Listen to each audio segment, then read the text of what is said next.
let's talk about acute respiratory infection, ARI. ARI. So although ARI are often perceived as a simple colds, acute respiratory infections, they represent the single most frequent reason for outpatient visits worldwide and a major contributor to global morbidity, mortality and morbidity, actually. Let's start with surprising facts. More than 200 distinct viruses can trigger the ARI, including rhinoviruses, adenoviruses, RSV, influenza viruses, parainfluenza viruses, multiple coronaviruses, coronavirus, fairy tales. Anyway, so this enormous diversity explains why patients and clinicians cannot rely on long-term immunity due to this diversity.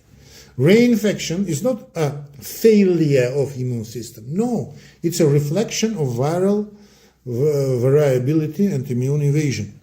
Clinically, ARI involve the upper or lower respiratory tract and present with a wide spectrum, my beloveds, of symptoms from a mild rhinorrhea to life-threatening pneumonia. Now, sinusitis to life-threatening pneumonia.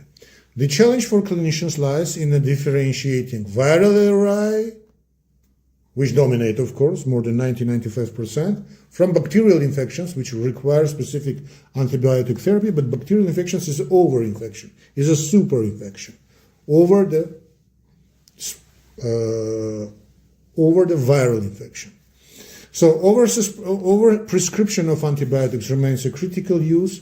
Studies consistently shows that up to 54%, for me, up to 90% of antibiotics prescribed for ARI are unnecessary, contributing to antimicrobial resistance and other problems.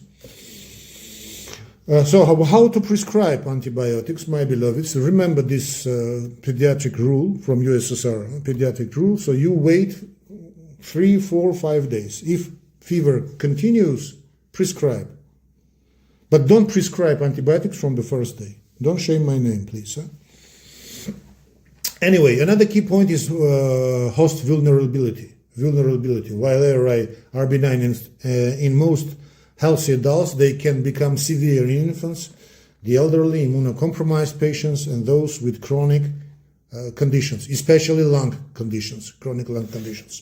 For example, RSV is the leading cause of hospitalizations in infants, while influenza can destabilize chronic cardiac and pulmonary conditions. For example, me, I used to work around 25 years as an idiot in an intensive care unit, and a very common situation that patients with myocardial infarction or acute heart failure said that everything becomes from common cold.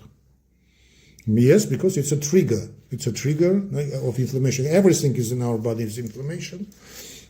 And very often, common cold or flu provoked this myocardial infarction. Anyway, so modern diagnostic help refine management.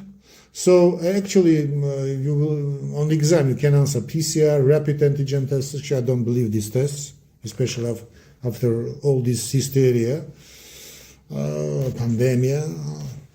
But the most important principle remains this: ARI management is a largely supportive, my beloveds. But the consequences of mismanagement can be profound, can be very profound. As future physicians, my beloveds, your role is to recognize when ARIs are self-limiting, when they require escalation, when they require this viruses or bacterial infection requiring escalation, when they may signal severe illnesses. Understanding the diversity and behavior of respiratory pathogens will make you better clinicians, better stewards of public health. Anyway, don't prescribe antibiotics from the first day. You wait. But you have a problem. If, for example, there is a problem like respiration problem, pain, chest pain, it might be a sign of myocarditis or myocardial infarction, of course. Pay attention for that. But anyway, concerning antibiotics, you wait. You wait, prescribe hydration, don't go out first several days. And if in few days, 3, maximum 5 days, fever consists, prescribe. Amoxicillin is something like this. Stay blessed.